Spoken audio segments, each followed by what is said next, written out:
नमस्कार, सुपरफास्ट 100 में आपका स्वागत है। आपके साथ मैं हूं खालिद हसन।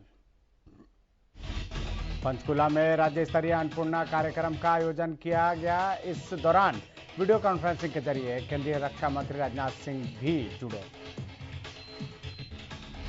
कार्यक्रम को संबोधित करते हुए सीएम मनोहर लाल ने कहा कि गरीबों के कल्याण के लिए काम किए जा रहे हैं, इसलिए कोरोना से प्रभावित हुए लोगों के लिए योजना बनाई गई है ताकि देश का कोई गरीब अन्न के अभाव में न रहे। सीएम ने बताया कि 2 लाख लोगों को योजना का लाभ मिला है। इस मौके पर केंद्रीय रक्षा मंत्री राजनाथ सिंह ने भी कहा कि मोदी सरकार में भ्रष्टाचार खत्म हुआ है।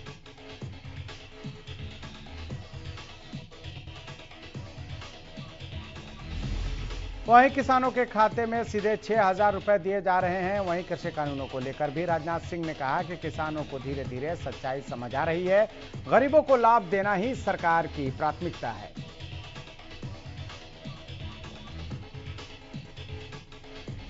पंचकुला में राज्य स्तरीय अन्नपूर्णा कार्यक्रम का आयोजन किया गया। इस दौरान डिप्टी सीएम दुष्यंत चौटाला ने कहा कि कोरोना संकट के दौरान भारी संख्या में लोग पलायन कर रहे थे। उस समय के दौरान राज्य सरकार ने 35 किलो प्रति माह राशन देने का काम किया।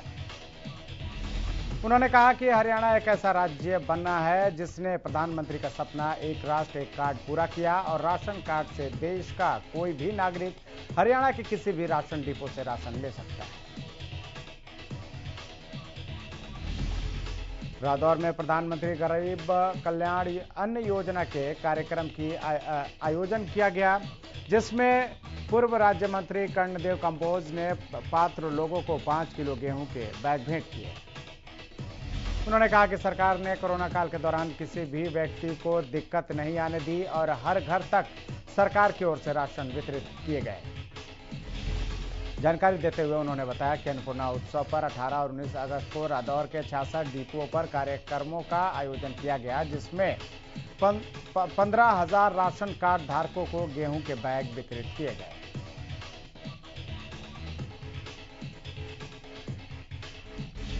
कांग्रेस विधायक किरण चौधरी ने प्रेस कॉन्फ्रेंस करके कई मुद्दों पर सरकार को निशाने पर लिया। किरण चौधरी ने कहा कि बीते 7 साल में प्रदेश में 28 बार पेपर लीक हो चुके हैं।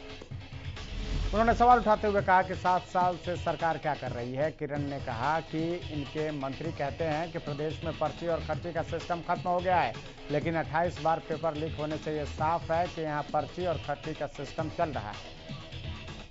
उन्होंने कहा कि सरकार जो 75% का एक्ट लेकर आई थी वो भी सिर्फ जुमला बनकर ही रह गई है। प्रदेश में पीजीटी, टीजीटी का सिलेक्शन भी 4 साल के बाद क्राइटेरिया बदल कर किया गया। 2015 से लेकर अभी तक ग्राम सचिव की भर्ती पेंडिंग है। किरण चौधरी ने कहा कि प्रदेश में इससे ज्यादा खराब हालत नहीं हो सकती। सिरसा से विधायक एवं एचएलपी सुप्रीमो गोपाल कांडा के अनुज एवं हरियाणा लोकहित पार्टी के वरिष्ठ उपाध्यक्ष गोविंद कांडा ने कहा कि सिरसा नगर परिषद के माध्यम से पूरे देश में सबसे कम समय में सर्वाधिक विकास कार्य का नया कीर्तिमान बनेगा। उन्होंने कहा कि 6 महीने में 100 करोड़ रुपए के विकास कार्य होने की भी उन्होंने बात कही। बता दें, सिरसा के प्रत्येक वार्ड में विधायक गोपाल कांडा के निर्देश पर विकास कार्य जारी है। गोविंद कांडा सिरसा की बाटा कॉलोनी, विष्णु नगर और शक्ति नगर में अवलोकन करने के बाद जन समस्याएं सुन रहे थे। गोविंद कांडा ने कहा कि नगर परिषद में हरियाणा लोकहित पार्टी के चेयरपर्सन बनने के बाद लगातार विकास कार्य जारी है। उन्होंने कहा कि सभी वार्डों में सड़क निर्माण कार्य चल रहे हैं। मौके पर मौजूद जनस्वास्थ्य विभाग के अधिकारियों को सीवर समस्या हल करने के निर्देश दिए गए हैं। साथ ही उन्होंने हरियाणा के मुख्यमंत्री मनोहर लाल का भी विकास कार्यों के लिए पर्याप्त धन उपलब्ध करवाने के लिए आभार जताया। एनएलओ कैथल में एनएलओ ने बैठक का आयोजन किया, जिसमें एनएलओ नेता अर्जुन चौटाला भी पहुंचे। अर्जुन चौटाला ने कहा कि जो नेता पार्टी को छोड़कर दूसरी पार्टी में गए थे उनके अब फोन आने लगे। अर्जुन ने बताया कि पार्टी छोड़कर गए नेताओं का कहना है कि जो सम्मान उन्हें एनएलओ में मिलता था वो सम्मान दूसरी पार्टी में नहीं मिल रहा, इसलिए वे पार्टी में वापस आना चाहते हैं। अर्जुन ने कहा कि इनेलो फिर से संगठन को मजबूत बनाने में जुटी है। साथ ही अर्जुन ने किसान आंदोलन को लेकर सरकार पर भी निशाना साधा। भारत में त्योहारों का सीजन है और अफगानिस्तान संकट के चलते ड्राई फ्रूट्स के रेटों में भारी बढ़ोतरी देखने को मिल रही है। सिरसा में भी ड्राई फ्रूट्स के दामों में भारी बढ़ोतरी देखने को मिली। अफगानिस्तान से इंपोर्ट होने वाली बादाम गिरी के दामों में 200 से 300 रुपए प्रति किलो की बढ़ोतरी हुई है। साथ ही अफगानिस्तान से आने वाले अंजीर, पेशावर का पिस्ता और मुनक्का के रेट भी बढ़ गए हैं। अफगान संकट के चलते इंपोर्ट एक्सपोर्ट पर असर पड़ा है। त्योहारों के सीजन में लोग अपने रिश्तेदारों और दोस्तों को मिठाई के बदले ड्राई फ्रूट्स देना पसंद करते हैं, लेकिन अब इनके महंगे होने से इसका सीधा असर ड्राई फ्रूट्स के शौकीन भारतीयों की जेब पर पड़ने वाला है।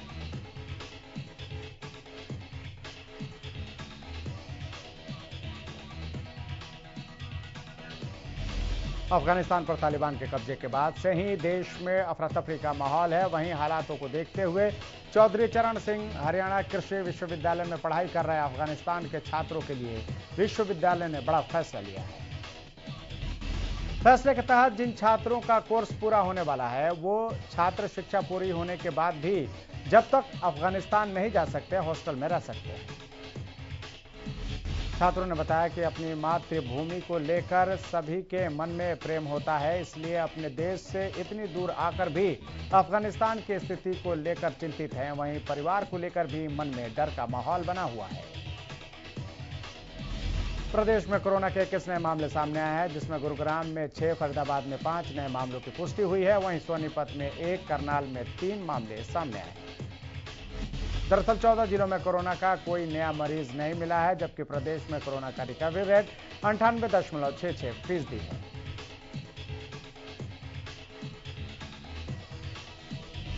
जिंद के उचाना कला में प्रशासन के खिलाफ किसानों का विरोध प्रदर्शन देखने को मिला। किसानों ने बताया कि प्रधानमंत्री गरीब कल्याण अन्न योजना के तहत एक थैले में 5 किलो गेहूं बांटा जा रहा है,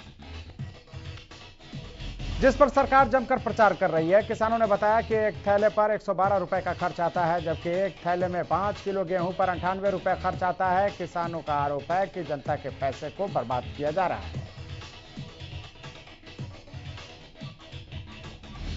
हरियाणा सरकार ने रक्षाबंधन के मौके पर महिलाओं और 15 साल तक के बच्चों को तोहफा देने का काम किया है।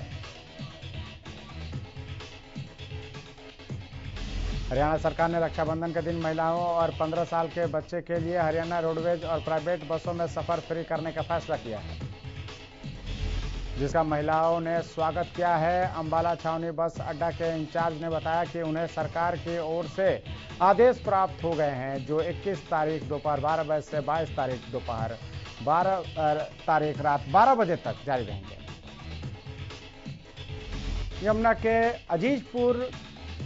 यमुनानगर के अजीजपुर कला राजकीय माध्यमिक विद्यालय में शराब के नशे में धुत टीचर ने जमकर हंगामा किया। बता दें कि ये टीचर सरकारी स्कूल में प्राइमरी स्कूल के पहली और दूसरी कक्षा को पढ़ाता है। दरअसल जब नशे में धुत होकर टीचर स्कूल पहुंचा तो स्कूल प्रिंसिपल ने इन्हें शराब पीकर स्कूल आने से मना कर दिया, जिसके बाद मास्टर जी ने स्कूल में जमकर गाली गलौज की। इस दौरान स्कूल प्रिंसिपल ने गांव वालों को मामले की जानकारी दी, जिसके बाद स्कूल में गांव वाले आए और शराबी टीचर को डायल 112 पर कॉल कर पुलिस के हवाले कर दिया। ग्रामीणों और स्कूल प्रिंसिपल ने बताया ये टीचर अक्सर शराब के नशे में आता है और इसी तरह हंगामा करके चला जाता है। सभी ने टीचर को सस्पेंड करने की मांग की। साथ ही स्कूल के प्रिंसिपल ने इस मामले में उच्च अधिकारियों को कार्रवाई के लिए लिखा है। सोनीपत में नाबालिग के साथ हुए दुष्कर्म मामले में 1 हफ्ते बाद भी किसी की गिरफ्तारी नहीं हो सकी है। मामले में जल्द न्याय और अपराधियों की गिरफ्तारी को लेकर पीड़ित परिवार एसपी कार्यालय पहुंचा। परिवार का आरोप है कि दबंग उन पर भी राजीनामा करने का दबाव बना रहे हैं। मामले में पीड़ित परिवार ने सदर थाना पुलिस पर भी आरोप लगाए हैं। परिवार का कहना है कि पुलिस भी आरोपियों को अंदरूनी सहयोग कर रही है। भिवानी में भूमाफियाओं का आतंक लगातार बढ़ता जा रहा है। दरअसल एक ठेकेदार ने अपने साथियों के साथ मिलकर नगर परिषद के चेयरमैन, वाइस चेयरमैन, पार्षद और एक ठेकेदार पर जानलेवा हमला कर दिया। सभी को इलाज के लिए अस्पताल में भर्ती कराया गया, लेकिन चेयरमैन रण सिंह यादव को ज्यादा चोटें आने की वजह से गुरुग्राम के लिए रेफर किया गया।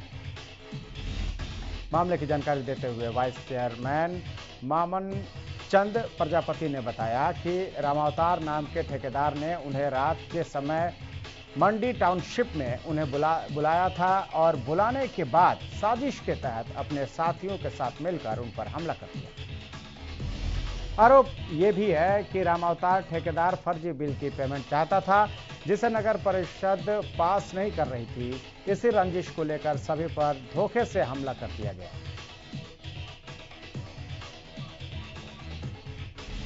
वाना रोहतक रोड पर एक युवक का शव मिलने से सनसनी फैल गई। यह शव गांव भैंसवान खुर्द चौकी से करीब 500 मीटर दूर मिला। सूचना मिलते ही पुलिस मौके पर पहुंची और शव को नागरिक अस्पताल भिजवाया। मृतक की पहचान जितेंद्र के रूप में हुई है, जो लाखन माजरा गांव का रहने वाला था। परिवार वालों ने इसके पीछे हत्या का शक जताया है। परिवार का कहना है कि जितेंद्र बीते शाम एक युवती के साथ था और सुबह उन्हें जितेंद्र की मौत की सूचना मिली। बता दें कि जितेंद्र पर कई आपराधिक मामले दर्ज थे और वो भी जमानत पर बाहर आया हुआ है।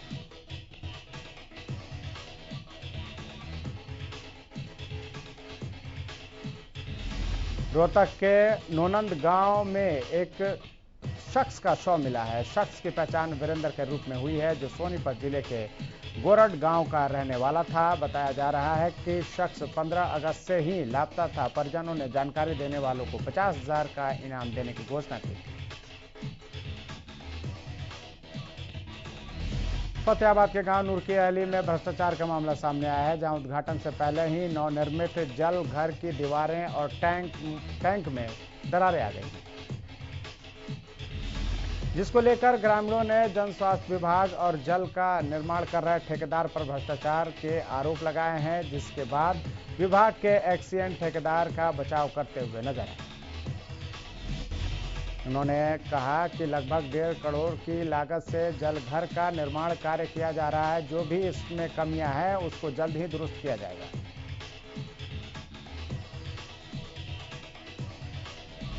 सोनीपत बहालगढ़ रोड पर शॉर्ट सर्किट के कारण गाड़ियों के 2 शोरूम में आग लग गई, जिसमें शोरूम में खड़ी 10 से ज्यादा गाड़ियां जलकर राख हो गई। सूचना पाकर मौके पर पहुंची फायर ब्रिगेड की टीम ने कड़ी मशक्कत के बाद आग पर काबू पाया। वहीं आग लगने से करोड़ों रुपए के नुकसान का अंदेशा लगाया जा रहा है। हरियाणा के विश्वविद्यालय में टीचिंग और नॉन टीचिंग स्टाफ के ऑनलाइन ट्रांसफर किए जाने को लेकर भारी विरोध जारी है। प्रदेश के सभी विश्वविद्यालयों के साथ साथ हिसार के गुरु जम्बेश्वर विश्वविद्यालय में भी कर्मचारियों ने हड़ताल की और वाइस चांसलर कार्यालय के सामने धरना दिया। कर्मचारी नेताओं ने कहा कि विश्वविद्यालय एक ऑटोनोमस बॉडी है और इसमें दखल अंदाजी करके सरकार गलत कर रही है। विश्वविद्यालय में जिन अध्यापकों और नॉन टीचिंग कर्मचारियों ने मेहनत की और लैब तैयार की है, अब उन्हें कहीं और ट्रांसफर कर दिया जाएगा तो बच्चे और प्रोफेसर रिसर्च कैसे कर पाएंगे। नए आने वाले स्टाफ का यहां एडजस्ट होना भी संभव नहीं है।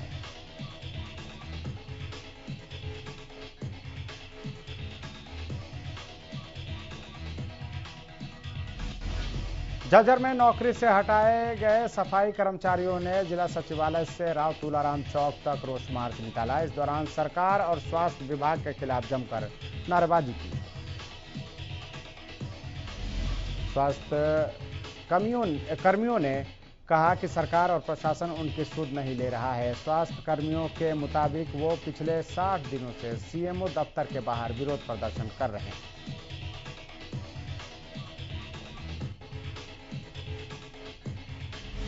उन्होंने कहा कि उन्हें बिना नोटिस के नए ठेकेदार के द्वारा हटा दिया गया और उनकी जगह पर नए कर्मियों को भर्ती कर लिया गया।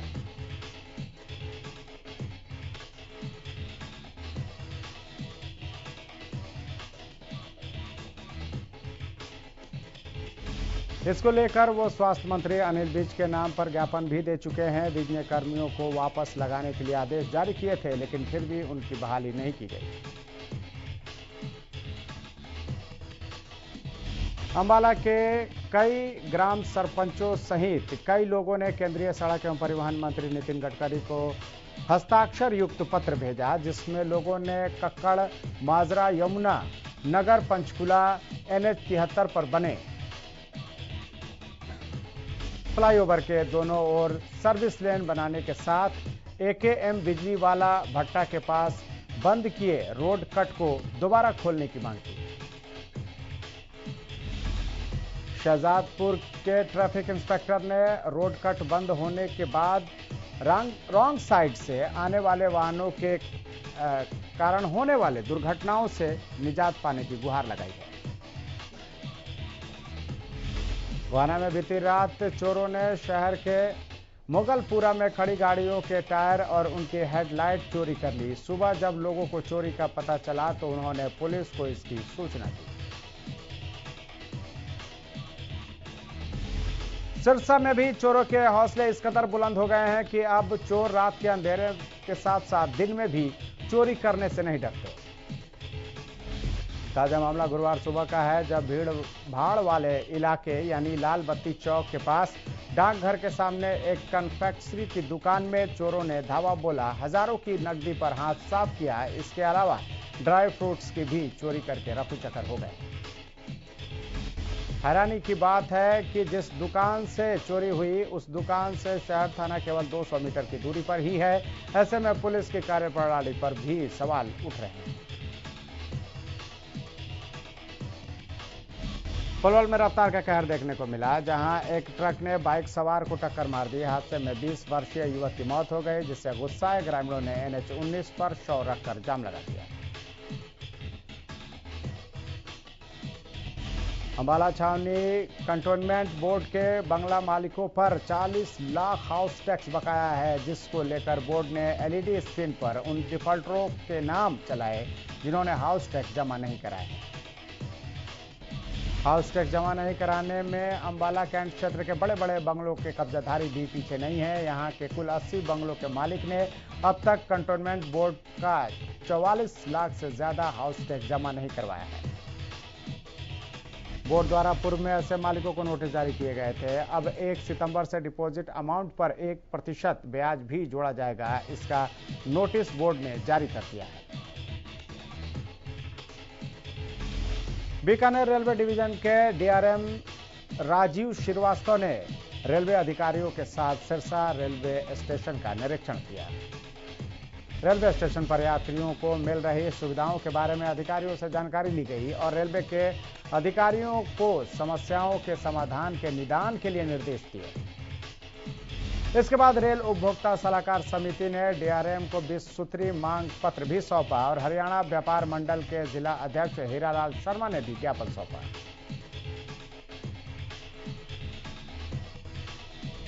बल्लभगढ़ में ट्रैफिक नियमों की जांच कर रहे एक ट्रैफिक ASI ने स्कूटी सवार पर बदतमीजी करने का आरोप लगाया है। दरअसल बल्लभगढ़ के सोहना फ्लाईओवर चौक पर ट्रैफिक पुलिस वाहनों की जांच कर रहे थे। उसी दौरान एक स्कूटी सवार बिना हेलमेट के दिखाई दिया, जिसको ट्रैफिक पुलिस ने मौके पर रोका। इसी दौरान ट्रैफिक पुलिस के ASI राजेश कुमार का आरोप है कि स्कूटी सवार ने उसे नौकरी से निकलवाने की धमकी दी। उन्होंने कहा कि नियमों के आधार पर उन्होंने स्कूटी का चालान कर उसे इंपाउंड कर दिया है। वहीं स्कूटी सवार युवक ने पुलिस के आरोपों को निराधार बताया है और पुलिस द्वारा उसके साथ बदतमीजी करने का आरोप लगाया है। पानीपत से एक ढाबा संचालक की दादागिरी का मामला सामने आया है। दरअसल 2 भाई रिफाइनरी पुल के पास बने एक ढाबे पर खाना खाने के पहुंचे थे। उन्होंने देखा कि उनके खाने में मक्खी है तो उन्होंने इसका विरोध किया। इस दौरान ढाबा संचालक से उनकी बहस भी हुई, जिसके बाद वे लोग पैसे देकर वहां से चले गए। इसी बीच ढाबा संचालक ने अपने साथियों के साथ उनका पीछा किया और फाटक के पास उन्हें घेर लिया और दोनों भाइयों की बुरी तरह से पिटाई कर दी। इतना ही नहीं, उनसे सोने की चेन छीनकर फरार हो गए।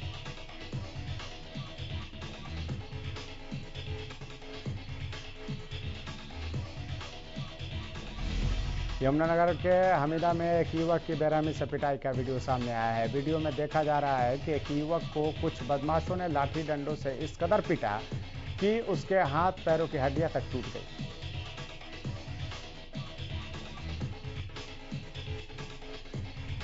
मामला 12 अगस्त का है, लेकिन सामने अब आया है और गुंडागर्दी की तस्वीरें सोशल मीडिया पर जमकर वायरल हो रही हैं। घायल युवक को निजी अस्पताल से इलाज के लिए मुजफ्फरनगर रेफर किया गया है। मामले में जानकारी देते हुए घायल युवक के मामा ने बताया कि 12 अगस्त को उनके भांजे पर जानलेवा हमला किया गया। जिन लोगों ने हमला किया उन्हीं लोगों ने इस घटना का वीडियो भी बनाया, लेकिन इस पर प्रशासन ने कोई कार्रवाई नहीं की। कालावाली के बोर्ड नंबर 3 में रहने वाले अंकुर हत्याकांड को करीब 7 महीने बीत चुके हैं, लेकिन पुलिस के हाथ अभी तक इस मामले में खाली है, जिसके बाद अब अंकुर के परिजनों में पुलिस प्रशासन को लेकर रोष बढ़ता जा रहा है। मृतक अंकुर की बहन का कहना है कि वो अब रक्षाबंधन के दिन थाने में चूड़ी लेकर पहुंचेगी। जो पुलिस उनके भाई के हत्यारे तक नहीं पहुंच पा रही है, उस पुलिस को अपने हाथों से चूड़ियां पहनानी चाहिए। परिजनों का आरोप है कि पुलिस दबाव में काम कर रही है। साथ ही परिजनों का यह भी कहना है कि जल्द ही अगर इस मामले में कार्रवाई नहीं होती तो वे थाने के आगे धरना देंगे। करनाल पुलिस की सीआईए एक शाखा को बड़ी कामयाबी मिली है। दरअसल पुलिस ने लूट की वारदात को अंजाम देने वाले 2 गैंग के 6 सदस्यों को गिरफ्तार किया है। बता दें कि एक आरोपी अभी फरार बताया जा रहा है। आरोपियों के पास से कई हथियार बरामद किए गए हैं। दरअसल ये दोनों गैंग करनाल के आसपास राहगीरों से लूट की वारदात को अंजाम देते थे।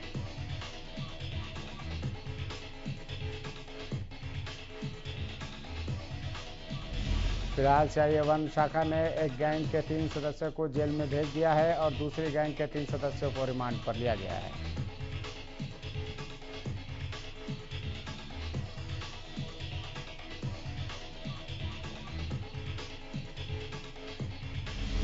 सिरसा में चोरों ने एक गारमेंट्स की दुकान को निशाना बनाया। चोर दुकान का ताला तोड़कर दुकान में रखा कैश और कपड़े लेकर फरार हो गए। मामला दर्ज कर चोरों की तलाश शुरू कर दी गई है।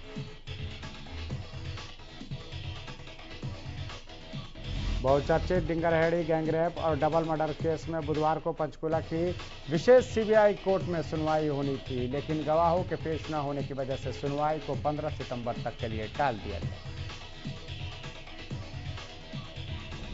15 सितंबर को सुनवाई के दौरान गवाह एग्जामिन किए जाएंगे। साल 2016 में 25 अगस्त की रात को तावड़ू उपमंडल के गांव डिंगरहेड़ी में एक परिवार के साथ दोहरी हत्या, 2 युवतियों के साथ सामूहिक दुष्कर्म सहित मारपीट का मामला सामने आया था। इस मामले में स्थानीय पुलिस ने घटनास्थल के नजदीक नंदू की ढांडी से 3 आरोपियों को गिरफ्तार किया गया था। मामले के तूल पकड़ने के बाद आरोपी और पीड़ित पक्ष के ओर से सीबीआई जांच की मांग की गई। मामले में फिलहाल कुल 11 आरोपी हैं, जिनमें से 10 जेल में हैं और 1 आरोपी अभी भी फरार है। सोनीपत दिल्ली रोड पर गुरुवार को 2 गाड़ियों के शोरूम में आग लग गई। इस दौरान कई गाड़ियां आग की भेंट चढ़ गई। मौके पर पहुंची फायर ब्रिगेड की गाड़ियों ने कड़ी मशक्कत के बाद आग पर काबू पाया।